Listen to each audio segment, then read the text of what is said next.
Yo, what's up guys, it's Zach. Welcome back to the channel. The Crimson Harvest event is upon us, so let's do what we normally do. Let's make a crazy Tengu for the first video, then we'll probably do a Marauder, and then we'll do how we can run it as cheap as possible in a Tengu or something, or a Loki. So yeah, let's get out there, find some sites, and do some pew-pew.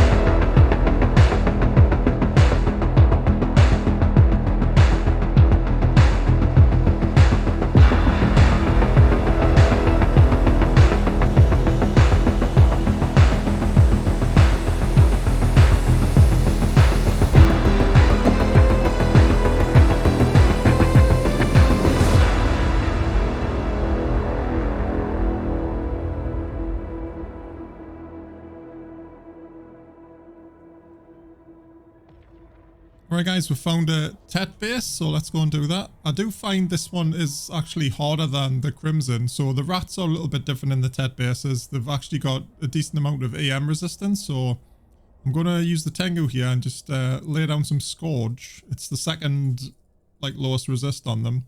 I'm going to head over to the gate as well.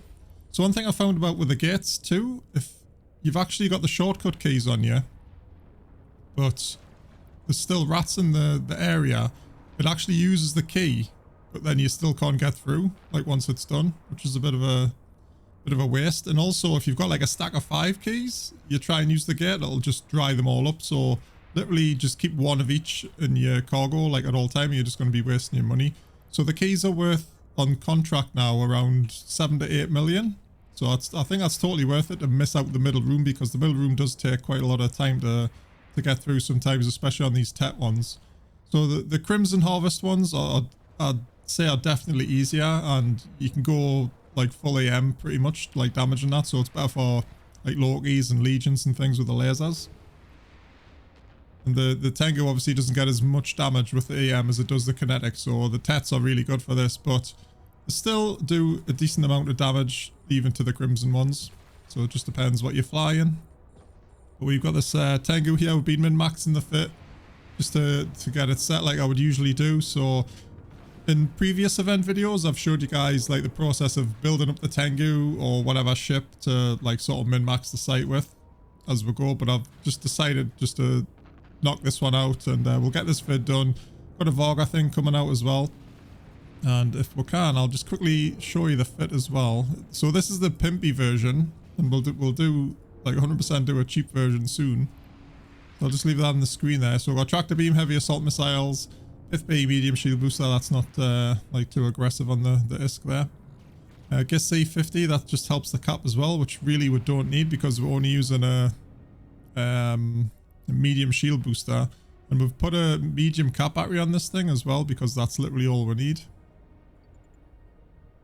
Right, so now we've taken the shortcut. We're going to miss out that whole second room, which is nice. Dark Blood, Stasis Web, that's just for the extra kilometer range. It's 5% less slow though, but it can help you when you're heated on some things, just depending on what it is. I find it more useful in the Crimson site. Right, so let's kill these nerds coming in here. There we go.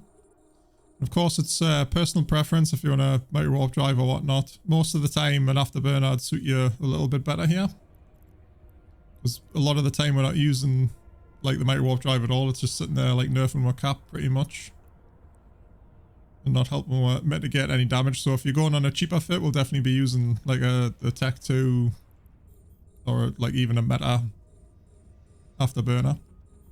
And then we've got our EM Hardener there, just because lots of EM damage coming in, especially from these oracles, man.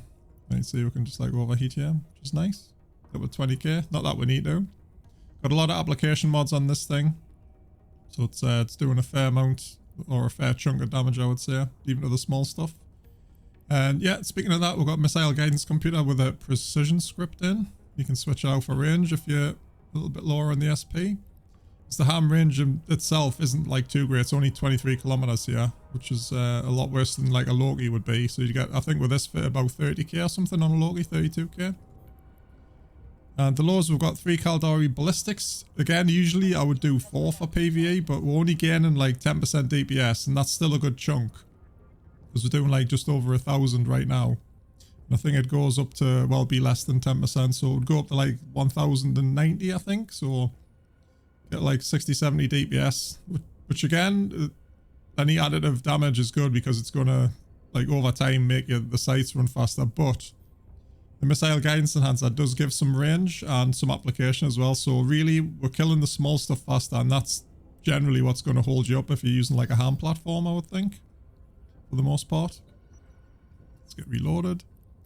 So we've got an AM Shield Reinforcer and Hydraulic Bay Thruster and a Riga for some more application. The Bay Thruster, so this gives you a little bit more range, which is always nice. And all the rest of these nerds coming in here. The curses aren't too bad, to be honest, for this fit at least. It's just the oracles really, and they can chunk you a little bit, but I mean, we're pretty much invincible in this fit.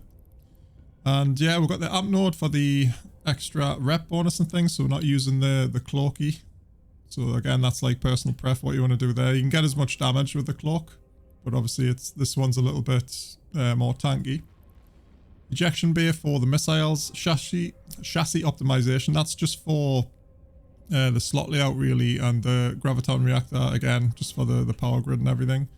So it's pretty standard, I would say, for a Tengu. Just a little few things changed from the usual way I run it, with just like more of a focus on application mods and splitting the res in between the rigs and the mid slot.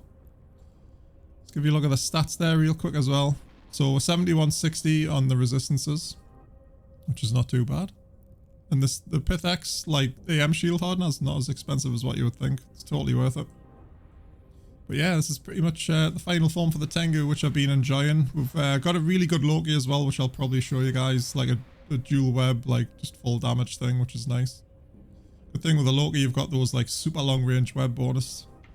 It's like 32 kilometers on the Republic fleets, which again, you don't need. As long as you can web out to like 20, you're really good. So Tech 2 would be nice. There's the battleship. So I'm just going to Microwarpdrive up to him. I have got a tractor beam, which is nice. I've actually been using the Microwarpdrive to do this. To like steal people's loot and stuff. I know some people might not like that, but I mean, that's just the way it is. So like if there's a Varga or like a Golem especially, or we're stealing this guy's loot yesterday, he's obviously sitting in Bastion like 20k away, so you can't really, even if he's got a point and the Newton stuff, you can still like sort of get out of range. So yeah, that's one thing we've been doing. But other than that, I would just sit still and use the tractor beam, like, for sure. There we go, you can see absolutely no drama on the tank, like, whatsoever. Again, a Tech 2 version of this is absolutely fine. You can even put like a large Tech 2 shield booster on with a big cap battery. It'd be absolutely fine. You can run it with no prop as well, so you've got an extra mid slot for like a web, just to get some application. It really depends on how you're feeling. So 31 mil there, pretty good. That's what I want there, the war clones. I like a mil a pop. So pretty nice. Yeah, we've got blue pill and we'll crash booster. So the crash just gives you like application for the missiles, and the blue pill gives you more tank if needed. So just as an emergency sort of thing. But that's it. So that's a Tet base. I'll not do a Crimson because it's literally pretty much the same, just with different damage profiles. So yeah, hope you liked it, guys. See you in the next one, where we're probably going to be rocking the Varga out. It's really, really strong, as you can imagine. Okay, I'll see you in the next one.